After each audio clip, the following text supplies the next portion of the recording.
AI is transforming customer service. It's real and it works. And with Finn, we've built the #1 AI agent for customer service. We're seeing lots of cases where it's solving up to 90% of real queries for real businesses. This includes the real-world, complex stuff like issuing a refund or cancelling an order. And we also see it when Finn goes up against competitors. It's top of all the performance benchmarks, top of the G2 leaderboard, and if you're not happy, we'll refund you up to $1 million, which I think says it all. Check it out for yourself at Finn.ai. This is Auditory Anthology, a podcast featuring the best sci-fi short fiction. I'm your curator, Keith Conrad. We release new stories every Tuesday and Thursday. If you like what you hear, I hope you'll take the time to rate and review our show on your podcast player of choice, and be sure to recommend it to a friend. That'll help us grow the podcast and continue to share these stories with you each and every week. If you have a story you'd like to contribute to the series, you can visit submissions.soundconceptmedia.com or just follow the link in the show notes. You can also support the show by subscribing to our new Substack at auditoryanthology.substack.com. By becoming a paid subscriber, you'll help keep the stories coming. You'll also get every episode completely commercial-free, and you can now vote on which story will feature in the upcoming episodes. This week's story is Dr. Heidegger's Experiment by Nathaniel Hawthorne. 4 unfortunate elders are given a second chance at youth. Will their old habits leave them trapped in a cycle of regret? AI is transforming customer service. It's real and it works. And with Finn, we've built the #1 AI agent for customer service. We're seeing lots of cases where it's solving up to 90% of real queries for real businesses. This includes the real-world, complex stuff like issuing a refund or cancelling an order. And we also see it when Finn goes up against competitors. It's top of all the performance benchmarks, top of the G2 leaderboard, and if you're not happy, we'll refund you up to $1 million, which I think says it all. Check it out for yourself at Finn.ai.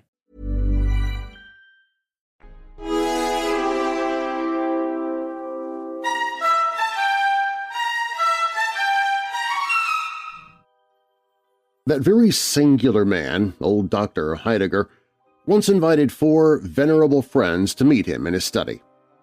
There were 3 white-bearded gentlemen, Mr. Medbourne, Colonel Killigrew, and Mr. Gascoigne, and a withered gentlewoman whose name was the Widow Wycherley. They were all melancholy old creatures who had been unfortunate in life and whose greatest misfortune it was that they were not long ago in their graves. Mr. Medbourne, in the vigor of his age, had been a prosperous merchant, but had lost his all by a frantic speculation and was now a little better than a mendicant. Colonel Killigrew had wasted his best years and his health and substance in the pursuit of sinful pleasures, which had given birth to a brood of pains such as the gout and divers other torments of soul and body. Mr. Gascoigne was a ruined politician, a man of evil fame, or at least had been so till time had buried him from the knowledge of the present generation and made him obscure instead of infamous.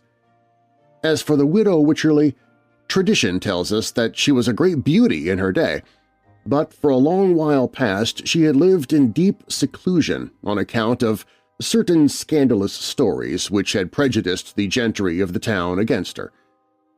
It is a circumstance worth mentioning that each of these 3 old gentlemen, Mr. Medbourne, Colonel Killigrew, and Mr. Gascoigne, were early lovers of the Widow Wycherley, and had once been on the point of cutting each other's throats for her sake. And before proceeding further, I will merely hint that Dr. Heidegger and all his foul guests were sometimes thought to be a little beside themselves, as is not unfrequently the case with old people, when worried either by present troubles or woeful recollections.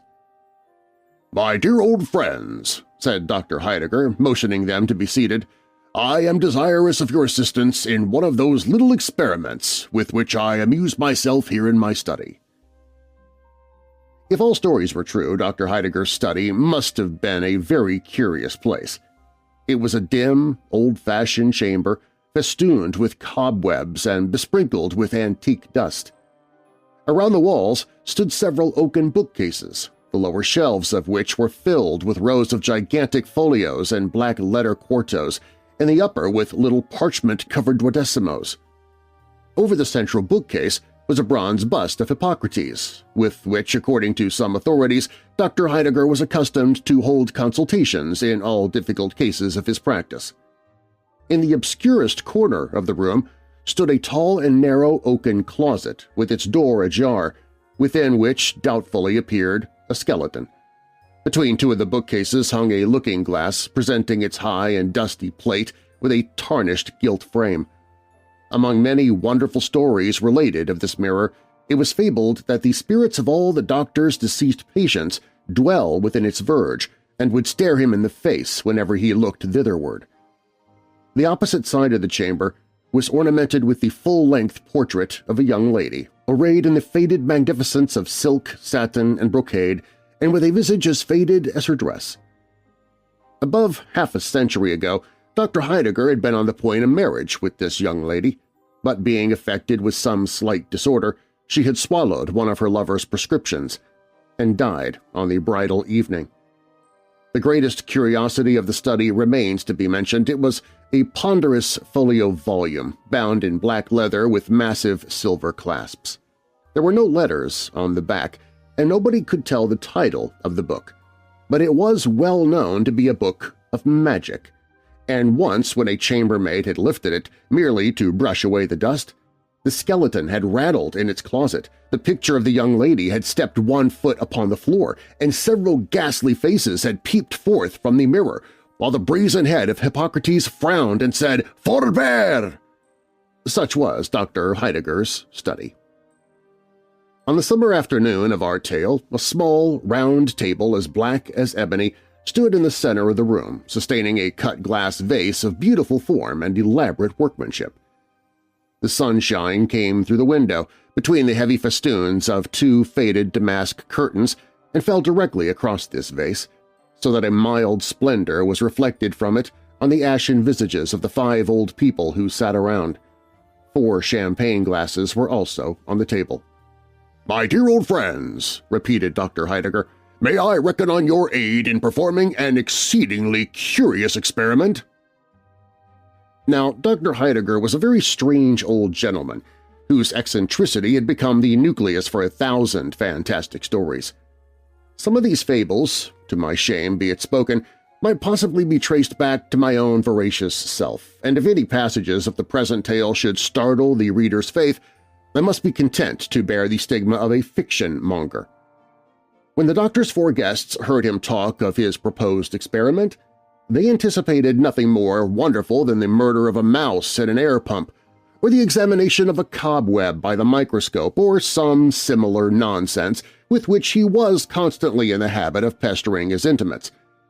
But without waiting for a reply, Dr. Heidegger hobbled across the chamber and returned with the same ponderous folio, bound in black leather, which common report affirmed to be a book of magic. Undoing the silver clasps, he opened the volume and took from among its black letter pages a rose, or what was once a rose, though now the green leaves and crimson petals had assumed one brownish hue, and the ancient flower seemed ready to crumble to dust in the doctor's hands. "This rose," said Dr. Heidegger with a sigh, "this same withered and crumbling flower blossomed 55 years ago. It was given me by Sylvia Ward, whose portrait hangs yonder, and I meant to wear it in my bosom at our wedding. 55 years it has been treasured between the leaves of this old volume. Now, would you deem it possible that this rose of half a century could ever bloom again?" "Nonsense," said the widow Wycherley with a peevish toss of her head. "You might as well ask whether an old woman's wrinkled face could ever bloom again." "See," answered Dr. Heidegger. He uncovered the vase and threw the faded rose into the water which it contained. At first it lay lightly on the surface of the fluid, appearing to imbibe none of its moisture. Soon, however, a singular change began to be visible. The crushed and dried petals stirred and assumed a deepening tinge of crimson, as if the flower were reviving from a death-like slumber. The slender stalk and twigs of foliage became green, and there was the rose of half a century looking as fresh as when Sylvia Ward had first given it to her lover. It was scarcely full-blown, for some of its delicate red leaves curled modestly around its moist bosom, within which 2 or 3 dewdrops were sparkling. "That is certainly a very pretty deception," said the doctor's friends, carelessly, however, for they had witnessed greater miracles at a conjurer's show. "Pray, how was it effected?" "Did you never hear of the Fountain of Youth?" asked Dr. Heidegger, "which Ponce de Leon, the Spanish adventurer, went in search of 2 or 3 centuries ago?" "But did Ponce de Leon ever find it?" said Widow Wycherley. "No," answered Dr. Heidegger, "for he never sought it in the right place. The famous Fountain of Youth, if I am rightly informed, is situated in the southern part of the Floridian Peninsula, not far from Lake Macaco. Its source is overshadowed by several gigantic magnolias which, though numberless centuries old, have been kept as fresh as violets by the virtues of this wonderful water. An acquaintance of mine, knowing my curiosity in such matters, has sent me what you see in the vase." said Colonel Killigrew, who believed not a word of the doctor's story. "And what may be the effect of this fluid on the human frame?" "You shall judge for yourself, my dear Colonel," replied Heidegger, "and all of you, my respected friends, are welcome to so much of this admirable fluid as may restore to you the bloom of youth. For my own part, having had much trouble in growing old, I am in no hurry to grow young again. With your permission, therefore, I will merely watch the progress of the experiment." While he spoke, Dr. Heidegger had been filling the 4 champagne glasses with the water of the Fountain of Youth. It was apparently impregnated with an effervescent gas, for little bubbles were continually ascending from the depths of the glasses and bursting in silver spray at the surface. As the liquor diffused a pleasant perfume, the old people doubted not that it possessed cordial and comfortable properties, and though utter skeptics as to its rejuvenescent power, they were inclined to swallow it at once. But Dr. Heidegger besought them to stay a moment. "Before you drink, my respectable old friends," said he, "it would be well that, with the experience of a lifetime to direct you, you should draw up a few general rules for your guidance in passing a second time through the perils of youth. Think what a sin and shame it would be if, with your peculiar advantages, you should not become patterns of virtue and wisdom to all the young people of the age." The doctor's 4 venerable friends made him no answer except by a feeble and tremulous laugh, so very ridiculous was the idea that, knowing how closely repentance treads behind the steps of error, they should ever go astray again. "Drink, then," said the doctor, bowing. "I rejoice that I have so well selected the subjects of my experiment." With palsied hands, they raised the glasses to their lips. The liquor, if it really possessed such virtues as Dr. Heidegger imputed to it, could not have been bestowed on 4 human beings who needed it more woefully. They looked as if they had never known what youth or pleasure was, but had been the offspring of nature's dotage, and always the gray, decrepit, sapless, miserable creatures who now sat stooping round the doctor's table, without life enough in their souls or bodies to be animated even by the prospect of growing young again. They drank off the water and replaced their glasses on the table. Assuredly, there was an almost immediate improvement in the aspect of the party, not unlike what might have been produced by a glass of generous wine, together with a sudden glow of cheerful sunshine brightening over all the visages at once. There was a healthful suffusion on their cheeks instead of the ashen hue that had made them look so corpse-like. They gazed at one another and fancied that some magic power had really begun to smooth away the deep and sad inscriptions which Father Time had been so long engraving on their brows. The widow Wycherley adjusted her cap, for she felt almost like a woman again. "Give us more of this wondrous water!" cried they eagerly. "We are younger, but we are still too old! Give us more!" "Patience, patience," quoth Dr. Heidegger, who sat watching the experiment with philosophic coolness. "You have been a long time growing old. Surely you might be content to grow young in half an hour, but the water is at your service." Again he filled their glasses with the liquor of youth, enough of which still remained in the vase to turn half the old people in the city to the age of their own grandchildren. While the bubbles were yet sparkling on the brim, The doctor's four guests snatched their glasses from the table and swallowed the contents at a single gulp. Was it delusion? Even while the draft was passing down their throats, it seemed to have wrought a change on their whole systems. Their eyes grew clear and bright. A dark shade deepened among their silvery locks. They sat around the table, three gentlemen of middle age and a woman hardly beyond her buxom prime. "My dear widow, you are charming!" cried Colonel Killigrew, whose eyes had been fixed upon her face while the shadow of age were flitting from it like darkness from the crimson daybreak. The fair widow knew of old that Colonel Killigrew's compliments were not always measured by sober truth, so she started up and ran to the mirror, still dreading that the ugly visage of an old woman would meet her gaze. Meanwhile, the three gentlemen behaved in such a manner as proved that the water of the fountain of youth possessed some intoxicating qualities, unless, indeed, their exhilaration of spirits were merely a lightsome dizziness caused by the sudden removal of the weight of years. Mr. Gascoigne's mind seemed to run on political topics, but whether relating to the past, present, or future could not be easily determined, since the same ideas and phrases had been in vogue these 50 years. Now he rattled forth full-throated sentences about patriotism, national glory, and the people's right. Now he muttered some perilous stuff or other in a sly and doubtful whisper, so cautiously that even his own conscience could scarcely catch the secret. And now again he spoke in measured accents and a deeply deferential tone, as if a royal ear were listening to his well-turned periods. Colonel Killigrew, all this time, had been trolling forth a jolly bottle song and ringing his glass in symphony with the chorus, while his eyes wandered toward the buxom figure of the widow Wycherley. On the other side of the table, Mr. Medbourne was involved in a calculation of dollars and cents, with which was strangely intermingled a project for supplying the East Indies with ice by harnessing a team of whales to the polar icebergs. As for the widow Wycherley, she stood before the mirror, curtsying and simpering to her own image and greeting it as the friend whom she loved better than all the world beside. She thrust her face close to the glass to see whether some long-remembered wrinkle or crow's foot had indeed vanished. She examined whether the snow had so entirely melted from her hair that the venerable cap could be safely thrown aside. At last, turning briskly away, she came with a sort of dancing step to the table.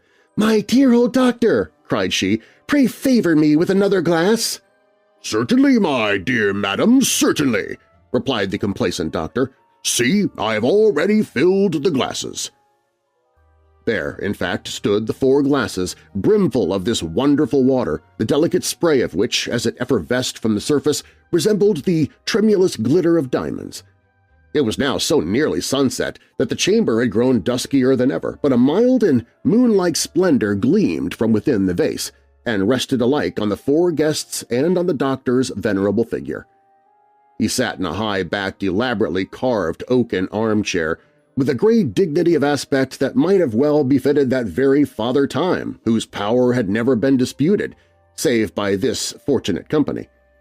Even while quaffing the third draught of the Fountain of Youth, they were almost awed by the expression of his mysterious visage. But the next moment, the exhilarating gush of young life shot through their veins. They were now in the happy prime of youth. Age, with its miserable train of cares and sorrows and diseases, was remembered only as the trouble of a dream from which they had joyously awoke. The fresh gloss of the soul, so early lost and without which the world's successive scenes had been but a gallery of faded pictures, again threw its enchantment over all their prospects. They felt like new, created beings in a new, created universe. "We are young! We are young!" they cried exultingly. Youth, like the extremity of age, had effaced the strongly marked characteristics of middle life and mutually assimilated them all. They were a group of merry youngsters, almost maddened with the exuberant frolicsomeness of their years. The most singular effect of their gaiety was an impulse to mock the infirmity and decrepitude of which they had so lately been the victims. They laughed loudly at their old-fashioned attire, the wide-skirted coats and flapped waistcoats of the young men, and the ancient cap and gown of the blooming girl. One limped across the floor like a gouty grandfather. One set a pair of spectacles astride of his nose and pretended to pore over the black-letter pages of the Book of Magic. A third seated himself in an armchair and strove to imitate the venerable dignity of Dr. Heidegger. Then all shouted mirthfully and leaped about the room. The widow Wycherley, if so fresh a damsel could be called a widow, tripped up to the doctor's chair with a mischievous merriment in her rosy face. "Doctor, you dear old soul!" cried she. "Get up and dance with me!" And then the four young people laughed louder than ever to think what a queer figure the poor old doctor would cut. "Pray excuse me," answered the doctor quietly. "I am old and rheumatic, and my dancing days were over long ago, but either of these gay young gentlemen would be glad of so pretty a partner." "Dance with me, Clara!" cried Colonel Killigrew. "No, I will be her partner," shouted Mr. Gascoigne. "She promised me her hand 50 years ago," exclaimed Mr. Medbourne. They all gathered round her. One caught both her hands in his passionate grasp, another threw his arm about her waist, the third buried his hand among the glossy curls that clustered beneath the widow's cap. Blushing, panting, struggling, chiding, laughing, her warm breath fanning each of their faces by turns, she strove to disengage herself, yet still remained in their triple embrace. Never was there a livelier picture of youthful rivalship, with bewitching beauty for the prize. Yet, by a strange deception, owing to the duskiness of the chamber and the antique dresses which they still wore, the tall mirror is said to have reflected the figures of the three old, gray, withered grandsires ridiculously contending for the skinny ugliness of a shriveled grandam. But they were young. Their burning passions proved them so. Inflamed to madness by the coquetry of the girl widow, who neither granted nor quite withheld her favors, the three rivals began to interchange threatening glances. Still keeping hold of the fair prize, they grappled fiercely at one another's throats. As they struggled to and fro, the table was overturned, and the vase dashed into 1,000 fragments. The precious water of youth flowed in a bright stream across the floor, moistening the wings of a butterfly which, grown old in the decline of summer, had alighted there to die. The insect fluttered lightly through the chamber and settled on the snowy head of Dr. Heidegger. "Come, gentlemen, come, Madam Wycherley!" exclaimed the doctor. "I really must protest against this riot." They stood still and shivered, for it seemed as if gray time were calling them back from their sunny youth, far down into the chill and darksome vale of years. They looked at old Dr. Heidegger, who sat in his carved armchair, holding the rose of half a century which he had rescued from among the fragments of the shattered vase. At the motion of his hand, the four rioters resumed their seats, the more readily because their violent exertions had wearied them, youthful though they were. "My poor Sylvia's rose!" ejaculated Dr. Heidegger, holding it in the light of the sunset clouds. "It appears to be fading again." And so it was. Even while the party were looking at it, the flower continued to shrivel up, till it became as dry and fragile as when the doctor had first thrown it into the vase. He shook off the few drops of moisture which clung to its petals. "I love it as well thus as in its dewy freshness," observed he, pressing the withered rose to his withered lips. While he spoke, the butterfly fluttered down from the doctor's snowy head and fell upon the floor. His guests shivered again. A strange chillness, whether of the body or spirit they could not tell, was creeping gradually over them all. They gazed at one another and fancied that each fleeting moment snatched away a charm and left a deepening furrow where none had been before. Was it an illusion? Had the changes of a lifetime been crowded into so brief a space, and were they now four aged people sitting with their old friend Dr. Heidegger? Are we grown old again so soon?" cried they dolefully. In truth, they had. The water of youth possessed merely a virtue more transient than that of wine. The delirium which it created had effervesced away. Yes, they were old again. With a shuddering impulse that showed her a woman still, the widow clasped her skinny hands before her face and wished that the coffin lid were over it, since it could be no longer beautiful. "Yes, friends, ye are old again," said Dr. Heidegger, "and lo, the water of youth is all lavished on the ground. Well, I bemoan it not, for if the fountain gushed at my very doorstep I would not stoop to bathe my lips in it, no, though its delirium were for years instead of moments. Such is the lesson ye have taught me." But the doctor's four friends had taught no such lesson to themselves. They resolved forthwith to make a pilgrimage to Florida and quaff at morning, noon, and night from the fountain of youth.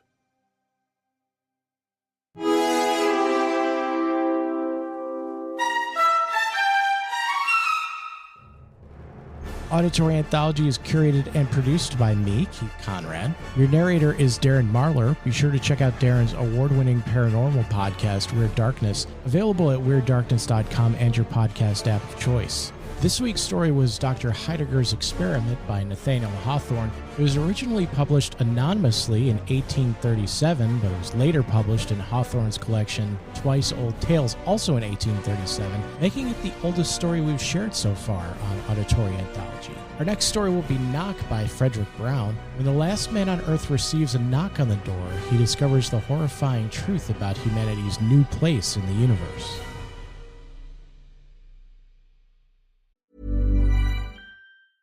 AI is transforming customer service. It's real and it works. And with Finn, we've built the #1 AI agent for customer service. We're seeing lots of cases where it's solving up to 90% of real queries for real businesses. This includes the real-world complex stuff like issuing a refund or cancelling an order. And we also see it when Finn goes up against competitors. It's top of all the performance benchmarks, top of the G2 leaderboard, and if you're not happy, we'll refund you up to $1 million, which I think says it all. Check it out for yourself at fin.ai. Listen up! You can get the new iPhone 16e with Apple Intelligence for just $49.99 when you switch to Boost Mobile. We pulled so many all-nighters to give you this deal, and hey, stop messing with the mic! I'm just helping us catch people's attention. This is a great deal! Exactly, so it doesn't need all that. Fine. Head to your nearest Boost Mobile store right now. Visit your nearest Boost Mobile store for full offer details. Apple Intelligence requires iOS 18.1 or later. Restrictions apply.